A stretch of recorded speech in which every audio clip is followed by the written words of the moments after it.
연말까지 비트코인이 1억 간다 이런 이야기들이 많이 나오고 있는데요. 많은 분들이 진짜 1억 가느냐 못 가느냐에 대해서 고민들이 많으실 겁니다. 비트코인이 1억을 가지 못해도 돈을 벌 수 있는 주식들이 있습니다.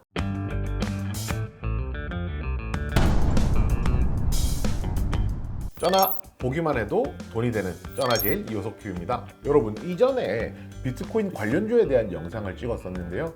그때 말씀드렸던 종목들이 굉장히 좋습니다. 오늘은 비트코인 ETF 상장과 관련해서 그에 대한 전반적인 내용들을 한번 살펴볼 텐데요. 오늘 이 시간에는 비트코인의 현재 그리고 미래에 대해서 조금 이야기해보는 시간을 가지도록 하겠습니다. 비트코인 ETF가 상장을 했습니다. 코드가 BITO 비토인데요. 첫날 거래에서 5% 상승하는 모습을 보여주었었는데요. 실제로 비트코인이라는 것이 이제 제도권으로 들어오게 된 거잖아요. 이런 흐름을 보이게 되면서 실제로 지금 촬영하는 기준 시점에서 비트코인 가격이 64,000달러 부근까지 갔고요. 우리나라에서는 거래소 업비트 기준으로 보았을 때 비트코인 가격이 7,800만 원에서 가격이 형성되는 모습까지 보여주고 있습니다. 전통적으로 비트코인을 가장 많이 거래하고 채굴하던 국가는 기존의 중국이었습니다. 그런데 중국 같은 경우에 비트코인에 대한 규제가 굉장히 강화되었거든요. 이 강화되게 된 이유 중에 하나가 CBDC라고 하는 디지털 화폐고요. 이 CBDC는 각 국가의, 특히 중국 같은 경우에 중국이 인민은행에서 발행을 하기 때문에 그만큼 중앙 통제력이 있는 디지털 화폐라고 할 수 있습니다. 이것을 전 국민들에게 유포하기 위해서는 결국에 통제가 불가능한 비트코인을 규제하는 것은 또 굉장히 또 중요한 포인트 중에 하나라고 할 수가 있는데요. 그렇게 되면서 이제 비트코인에 대한 헤게모니를 중국이 아닌 미국이 현재 가져가는 모습을 보여주었습니다. 미국 같은 경우에는 비트코인을 제도권으로 편입하기 위해서 그동안 노력을 많이 해왔었는데요. 그렇지만 실질적으로 거래 자체가 중국에서 많이 되다 보니까 이 헤게모니를 가져오는 것이 쉽지는 않았습니다. 그런데 이번에 중국이 알아서 헛발질을 해줬다고 해야 될까요? 오히려 중국이 비트코인을 포기하는 모양새를 보여주면서 미국의 입장에서는 비트코인을 제도권으로 가져오기 훨씬 더 좋은 그림이 나오게 된 것이고요. 실제로 ETF를 승인함으로써 제도권으로 끌어들이는 데까지 성공하게 됩니다. 최근 비트코인 가격이 많이 상승한 데는 여러 가지 이유가 있을 겁니다. 세 가지 정도의 이유를 들어보자면 첫 번째로 이제 인플레이션에 대한 해치 수단이라고 할 수 있는데요. 최근 주식시장 같은 경우에 인플레이션에 대한 우려감 때문에 오히려 주식시장이 크게 조정받는 모습을 많이 보여주었었거든요. 비트코인 같은 경우에 그 역사가 짧긴 하지만 그 짧은 역사 속에서 이제 인플레이션이 발생했을 경우에 비트코인이 그 대체 자산으로서 인플레이션 해지하는 모습을 많이 보여주었었습니다. 두 번째가 저희가 오늘 가장 강조하게 될 제도권의 편입입니다. 제도권으로 편입이 된다는 것은 그만큼 펀드라든지 이런 패시브 자금들이 들어올 수 있는 여력이 생긴다는 것이거든요. 이런 관점에서 비트코인이 가격이 올라갈 수밖에 없었다라고 할 수 있고요. 마지막으로 새로운 수요처가 나왔다는 것인데요. 비트코인이 작년에 첫 상승을 했을 때 생각해보면 미국의 페이팔이 비트코인을 결제 화폐로 인정해준다면서 올라갔었고요.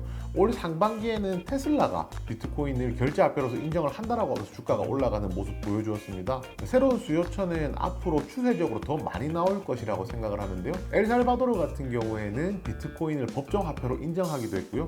브라질 같은 경우에도 자국 내 거래 수단으로서 비트코인을 활용할 수 있도록 의회에 상정을 해놓은 상황입니다. 그리고 브라질 같은 경우에는 비트코인 ETF를 승인한 국가이기도 하고요. 이런 추세로 간다고 하면은 시간이 조금만 더 지난다면 비트코인 현물 ETF 또한 나중에는 시장에 거래가 될 수 있을 것이라고 좀 기대를 해볼 수 있습니다.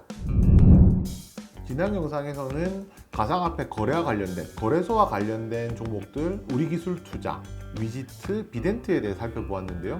오늘은 이제 그 종목을 제외한 최근 시장에서 주목받고 있는 종목들에 대해 이야기해 보겠습니다. 그 첫 번째 종목이 갤럭시아 머니트리인데요. 갤럭시아 머니트리는 효성그룹의 이제 전자결제 사업을 하고 있는 업체입니다. 비트코인 결제 전문 기업 코인플러그와 이제 비트코인 결제 제공을 위한 제휴 협약을 맺었는데요.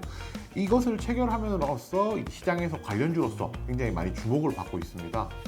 두 번째 종목은 감성코퍼레이션인데요. 감성코퍼레이션은 휴대폰 보조 배터리, 충전기, 스마트폰 액세서리와 같은 제품들을 만드는 기업인데 이 종목도 비트코인과 관련이 있습니다.